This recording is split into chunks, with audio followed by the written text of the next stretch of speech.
नमस्कार मु मनोरमा महांती आईएमडी भुवनेश्वर पूरा ओडिशा राज्य वेदर ब्रीफिंग करुच्ची देखा गत 24 घंटे हाईएस्ट मैक्सिमम रेनफॉल रेकॉर्ड करा 38 मिलीमीटर नुआपड़ा जिले में और हाईएस्ट मैक्सिमम टेम्परेचर रेकॉर्ड करा बौद्ध जिले में 40.8 डिग्री सेल्सियस।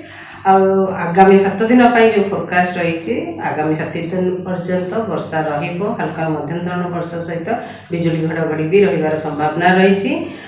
आगामी 24 घंटा राज्य में अनेक स्थान में हल्का मध्यम धरण वर्षा होगा सहित बिजुली घड़घड़ी कुआपथर वर्षा ता सहित झटका पवन 50 ରୁ 60 किलोमीटर पर आवर आउ गोटे कि दुईटा स्थान में प्रबल वर्षा होगार संभावना रही। मयूरभंज केउंझर बालेश्वर भद्रक अनुगुल नयागढ़ गंजाम गजपति कोरापुट जिले में आउ प्रबल वर्षा गोटे कि दुईटा स्थान में होगार संभावना रही। भी रायगढ़ और मालकानगिरी जिले में ता सहित यही जिला गुड़ी को ऑरेंज वार्निंग दि जाइए और येलो वार्निंग दि जाइए जोटारे कि वर्षा सहित बिजुली घड़घड़ी झटका पवन 40 ରୁ 50 किलोमीटर प्रति घंटा रही संभावना रही। जमीक केन्द्रापड़ा जगतसिंहपुर जाजपुर ढेंकानाल कटक खोर्धा पुरी सुंदरगढ़ झारसुगुड़ा बरगढ़ संबलपुर बौद्ध कंधमाल कलाहांडी और नवरंगपुर जिले में काली 16 तारीख भी अनेक स्थान में हल्का मध्यम धरण वर्षा रही संभावना रही।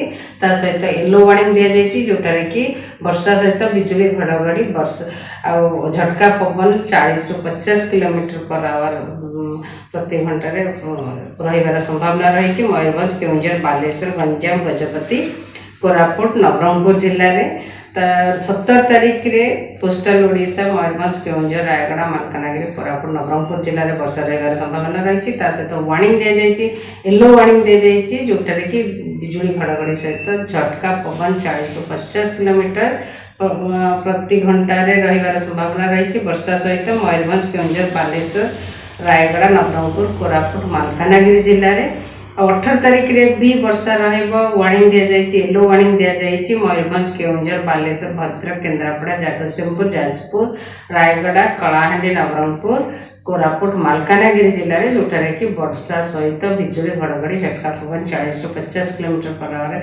रही संभावना रही। 19 तारीख रे मध्य वर्षा सहित बिजुली घड़घड़ी झटका पवन 40 ରୁ 50 किलोमीटर पर आवर रही संभावना रही।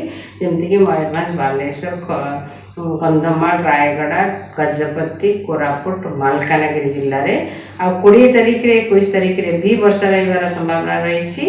20 तारीख mostly north coastal Odisha south coastal Odisha रे किछि जिला और साउथ इंटीरियर ओडिशा रे भी किछि जिले में वर्षा रही संभावना रही।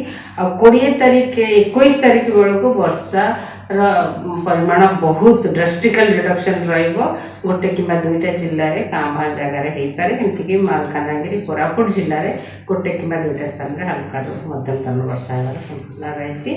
और तापमात्रा विशेष परिवर्तन होबार संभावना ना mostly normal to below normal वर्तमान तापमात्रा रही मैक्सिमम टेम्परेचर और एमती भी कंटिन्यू कर। नमस्कार।